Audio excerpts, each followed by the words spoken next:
अगली खबर महाराष्ट्र से। महाराष्ट्र के पूर्व डिप्टी सीएम अजित पवार की मौत के करीब 8 दिन हो गए। इस बीच उनकी बातचीत का एक आखिरी ऑडियो अब सामने आया है। दावा किया जा रहा है कि बातचीत हेलीकॉप्टर क्रैश से मात्र कुछ मिनट पहले ही हुई थी और ऑडियो एनसीपी कार्यकर्ता श्रीजीत पवार ने जारी किया है। 28 जनवरी सुबह 8:45। यही वो वक्त था जब अजित पवार का विमान बारामती एयरपोर्ट पर क्रैश हुआ, जिसमें उसकी मौत हो गई।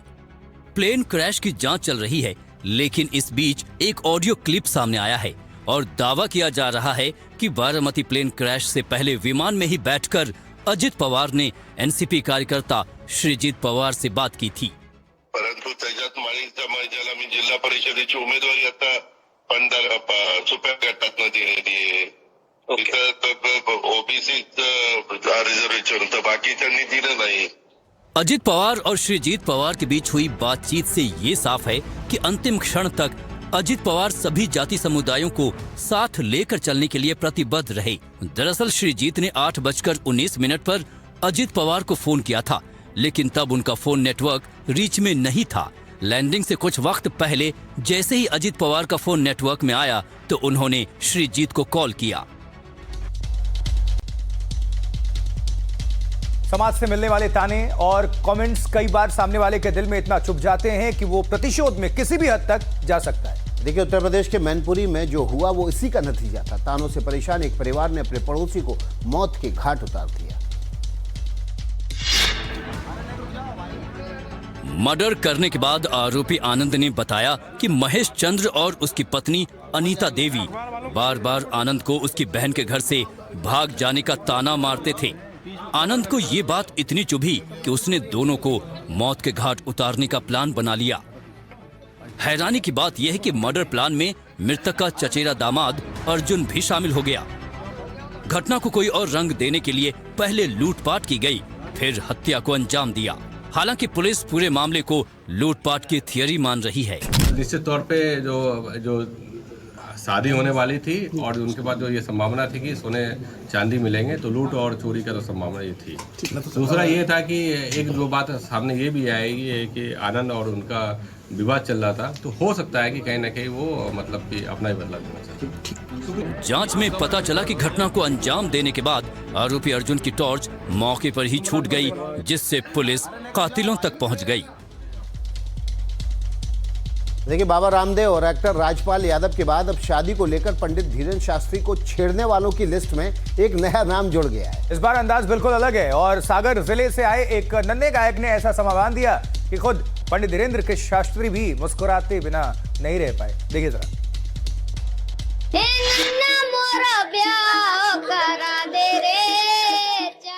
मंच पर पंडित धीरेन्द्र शास्त्री और उनके ठीक बगल में खड़ा है एक नन्हा कलाकार, हाथों में तंबूरा, चेहरे पर मासूमियत लिए खड़ा है। सागर जिले के गाढ़ा कोटा का रहने वाला रोशन पटेल सुर छेड़ रहा है। पंडाल तालियों से गूंज रहा है। पैसा के तौ लग जावे, मन घर में बहू आ जावे। इस नन्हे कलाकार के बुंदेली लोकगीत के बोल सीधे दिल को छू गए।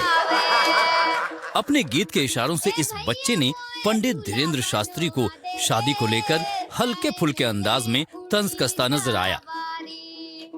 ए भैया मोरा ब्याह करा दे रे। गीत आगे बढ़ा, माहौल और भी खुशनुमा हो गया। पंडित धीरेन्द्र शास्त्री भी संगीत में खोए दिखे। इस छोटे से कलाकार ने साबित कर दिया कि कभी कभी बड़ी बातें भी मासूम सुरों में कही जा सकती है। ठेका पे दे दे गुहारी। शायर मुनव्वर राणा की छोटी बेटी को लेकर हैरान कर देने वाली एक खबर सामने आई।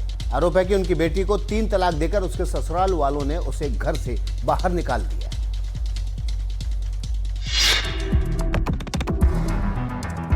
दिवंगत शायर मुनव्वर राणा की बेटी हिबा राणा ने 3 तलाक का मामला दर्ज कराया है। हिबा का निकाह दिसंबर 2013 में मोहम्मद साकिब से हुआ था। दहेज में लगभग 10 लाख रुपए नकद और गहने दिए गए थे। आरोप है कि पति और ससुर 20 लाख रुपए और एक फ्लैट की मांग कर रहे थे। पीड़िता का कहना है कि पति उससे आए दिन मारपीट करता था और कई बार जान से मारने की धमकी दी गई और अब 3 तलाक देकर उसे घर से बाहर निकाल दिया गया। हिबा ने अपने पति और ससुर के खिलाफ नामजद FIR दर्ज कराई है। हालांकि परिवार वाले इस मामले पर खुलकर कुछ भी नहीं बोल रहे। पारिवारिक मसला है, झगड़ा है, जो भी है वो हम लोग सॉर्ट आउट कर लेंगे आपसी समझौते में, जो भी होता है। और ये कोर्ट में चल रहा है ऑलरेडी, तो कोर्ट जो भी फैसला करेगी हमारे हक में, हम उसको देखेंगे। शादी से बचने के लिए कई बार मायके पक्ष ने मांग पूरी भी की। दोनों से 2 बच्चे हैं, एक बेटा सैयद फवाज और एक बेटी हयाम फातिमा। और अब खबर राजस्थान से है, जहां के बाड़मेर इलाके से झकझोर कर देने वाला वीडियो सामने आया है। देखिए, जो तस्वीर आपको हम दिखा रहे हैं, पानी पी रहे एक बुजुर्ग बेबस नजर आ रहे हैं। इस बदमाश ने उनको इतना पीटा कि वो लहूलुहान हो गए। वो माफी मांगते रहे, लेकिन देखिए मैटर क्या है।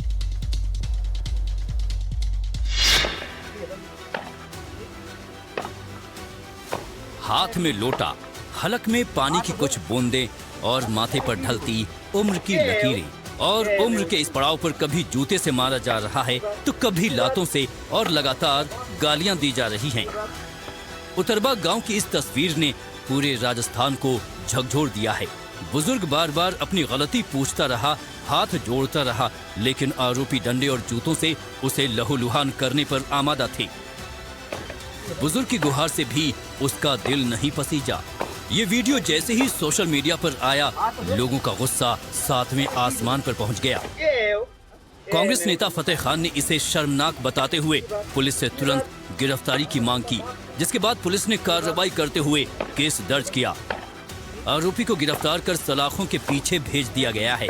पुलिस अब कार्रवाई भले ही कर रही है, लेकिन सवाल है कि बदमाश में इतनी हिम्मत आई कहां से। उत्तर प्रदेश के बलिया में हाईकोर्ट का आदेश लागू करवाने की कोशिश जंग के मैदान में तब्दील हो गई। देखिए आखिर हुआ क्या, आखिर क्यों अदालत के आदेश को रोकने के लिए ग्रामीणों ने कानून को हाथ में लिया, रिपोर्ट में देखिए। अतिक्रमण हटाना बलिया प्रशासन को पड़ा भारी। बुलडोजर देखते ही लोग भड़क गए, जमकर किया पथराव। इलाके में मची भारी अफरा तफरी। खुद को बचाने और भीड़ पर काबू पाने के लिए पुलिस ने आंसू गैस के गोले दागे। घंटों की मशक्कत के बाद हिंसा पर काबू पाया जा सका। राजस्व विभाग की टीम हाई कोर्ट के आदेश के बाद तालाब किनारे अतिक्रमण हटाने गई थी। पुलिस का दावा है कि कुछ शरारती तत्वों ने लोगों को भड़काया, जिसके बाद ही हिंसा हुई। तालाब के किनारे बने अतिक्रमण को हटाने के लिए राजस्व की टीम गई हुई थी, जिस पर कुछ लोगों के बहकावे पे ग्रामीणों के द्वारा टीम पर पथराव किया गया। उसी क्रम में लेखपाल के तहरीर के आधार पर थाना खजुरी पर सुसंगत धाराओं में अभियोग पंजीकृत किया जा रहा है। साथ ही साथ तालाब के किनारे बने हुए अतिक्रमण को हटा दिया गया है। पुलिस ने केस दर्ज कर लिया है और आरोपियों की गिरफ्तारी के लिए कोशिशें जारी हैं। देखिए, पश्चिम बंगाल के दक्षिण 24 परगना में भीषण अग्निकांड हुआ है। लक्ष्मीकांतपुर के विजयगंज बाजार में जबरदस्त आग लगने के बाद कई दुकानें जलकर राख हो गई। ये भीषण आग कैसे लगी और आग से कितना नुकसान हुआ, देखिए रिपोर्ट। आग की ऊंची लपटें, दुकानों के शटर से निकलता धुआं। भयावह आग की ये तस्वीरें दक्षिण 24 परगना के लक्ष्मीकांतपुर इलाके की हैं, जहां विजयगंज बाजार में आधी रात जब लोग गहरी नींद में थे, तब बिजली की एक चिंगारी ने विजयगंज बाजार में कोहराम मचा दिया। बाजार के एक हिस्से में लगी आग ने देखते ही देखते विकराल रूप धारण कर लिया और देखते ही देखते पूरा बाजार आग के शोलों में तब्दील हो गया। बताया जा रहा है कि एक दुकान में शॉर्ट सर्किट के बाद लगी आग ने आसपास की कई दुकानों को अपनी चपेट में ले लिया और देखते ही देखते दुकानदारों की आंखों के सामने उनकी मेहनत की कमाई राख के ढेर में बदल गई। स्थानीय लोगों की माने तो आग इतनी तेजी से फैली कि किसी को संभलने का मौका तक नहीं मिला। जानकारी मिलने पर दमकल विभाग की कई गाड़ियां मौके पर पहुंची और 2 घंटे से ज्यादा मशक्कत के बाद आग पर काबू पाया, लेकिन तब तक करोड़ों का माल जलकर खाक हो चुका था।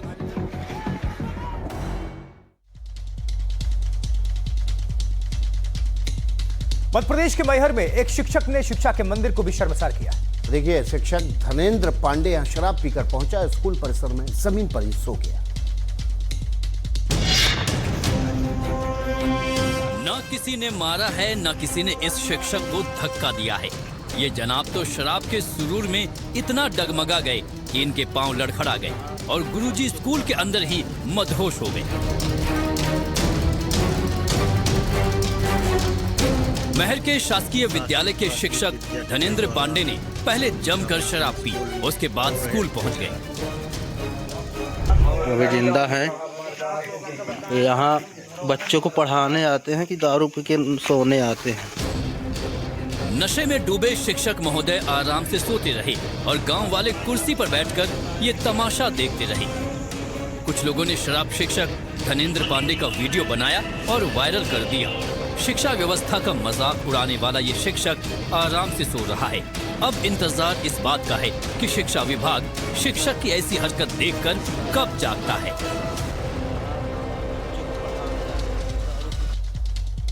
और अब खबर ताज नगरी आगरा की एक रिहायशी कॉलोनी की। यहाँ दबंगई और मारपीट के आरोपों से लोगों का दहशत का माहौल है। खौफ इतना कि करीब 40 परिवारों ने अपने घरों पर मकान बिकाऊ है के पोस्टर्स लगा दिए। देखिए जरा रिपोर्ट।